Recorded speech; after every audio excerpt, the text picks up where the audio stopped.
حضرت عقبہ بن عامر رضی اللہ تعالیٰ عنہ نے فرمایا کہ نبی اکرم صلی اللہ علیہ وسلم کو ایک سفید خچر بطور تحفہ پیش کیا گیا۔ آپ اس پر سوار ہوئے اور عقبہ اس کی لگام پکڑ کر آگے آگے چلنے لگا۔ رسول اللہ صلی اللہ علیہ وسلم نے عقبہ سے فرمایا پڑھ۔ اس نے عرض کیا اے اللہ کے رسول کیا پڑھوں؟ آپ نے فرمایا پڑھ قل اعوذ برب الفلق من شر ما خلق۔ آپ نے مجھ پر پوری سورت پڑھی حتیٰ کہ میں نے بھی پڑھی۔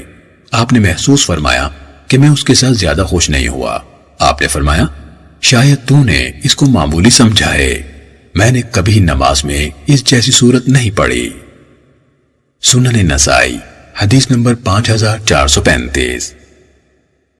حضرت عقبہ بن عامر رضی اللہ تعالیٰ عنہ سے روایت ہے کہ انہوں نے رسول اللہ صلی اللہ علیہ وسلم سے معوذتین کے بارے میں پوچھا۔ عقبہ نے کہا آپ نے اس وقت تو کوئی جواب نہ دیا، لیکن پھر رسول اللہ صلی اللہ علیہ وسلم نے ہمیں صبح کی نماز کی امامت کراتے ہوئے یہ دونوں سورتیں تلاوت فرمائیں۔ سنن نسائی حدیث نمبر 5436۔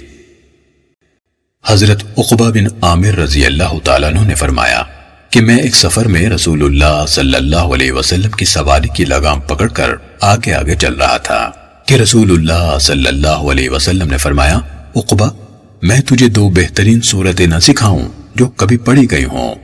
پھر آپ نے مجھے سورہ قل اعوذ برب الفلق اور قل اعوذ برب الناس سکھائیں۔ آپ نے محسوس فرمایا کہ میں یہ سورتیں سیکھ کر زیادہ خوش نہیں ہوا، لہٰذا جب آپ صبح کی نماز کے لیے اترے تو یہ دونوں سورتیں صبح کی نماز میں لوگوں کی امامت کرواتے ہوئے پڑھیں۔ جب رسول اللہ صلی اللہ علیہ وسلم نماز سے فارغ ہوئے تو میری طرف متوجہ ہوئے اور فرمایا اے عقبہ تیرا کیا خیال ہے؟ سنن نسائی حدیث نمبر 5438۔